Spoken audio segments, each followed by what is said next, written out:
Hi viewers, இன்றைக்கி நம்ம என்ன பார்க்க போகிறோன்னா பழைய கொலுசு வந்து இருந்துச்சு. அதை நல்லா எப்படி நல்லா க்ளீன் பண்ணுறதுன்னு பார்ப்போம். அதுக்கு தேவையான பொருள் வந்து ஒரு லெமனை 2ஆக கட் பண்ணி வச்சுக்கோங்க. இது வந்து சோடா மாவு, கல் உப்பு கொஞ்சம், தண்ணி நல்லா கொதிக்க விட்டுட்டு ஆஃப் லெமனை புழிஞ்சிட்டு ஆஃப் லெமனை அப்படியே போட்டுருவோம். கொஞ்ச நேரம் தண்ணி கொதிக்கட்டும். இப்போ தண்ணி நல்லா கொதிச்சிருச்சு. அதில் ஆஃப் லெமனை அப்படியே போட்டுட்டு மீதியை புழிஞ்சு விட்ருவோம்.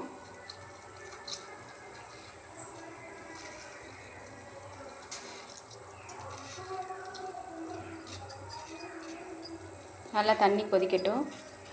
இப்போ எடுத்து வச்சுருக்க உப்பையும் சோடா மாவையும் உள்ளே போட்டுருவோம். உப்பு சோடா இது பொங்குதா? பொங்கட்டும். இன்னும் கொஞ்சம் நல்லா கொதிச்சோன்னே கொலுசை வந்து உள்ளே போட்டு ஊற வச்சுருவோம். ஓவர் நைட் ஊறட்டும். காலையில் ரெடி பண்ணுவோம். இப்போ ஓவர் நைட் ஊறின கொலுசு இந்த இருக்குது. இதை வந்து இப்போ ப்ரஷ் வச்சு க்ளீன் பண்ண போகிறோம். அதுக்கு இன்னும் கொஞ்சம் சோடா மாவு எடுத்து வச்சுருக்கேன். ஒரு கிளினிக் ப்ளஸ் ஷாம்பு அதில் கொஞ்சமாக எடுத்துக்குவோம். ஒரு ப்ரஷ். இப்போ இதை வச்சு நல்லா தேய்ச்சி க்ளீன் பண்ணி பார்ப்போம். நல்லா தெரியுது. இல்லை அழுக்கு நல்லா போகுது பாருங்கள்.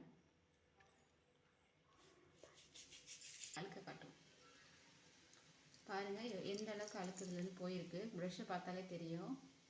இன்னொரு கொலுசையும் தேய்ச்சி எடுத்துடலாம். பாருங்கள், பாலிஷ் பண்ண கொலுசுக்கும் அழுக்கு கொலுசுக்கும் எவ்வளோ டிஃப்ரெண்ட் தெரியுதுன்னு.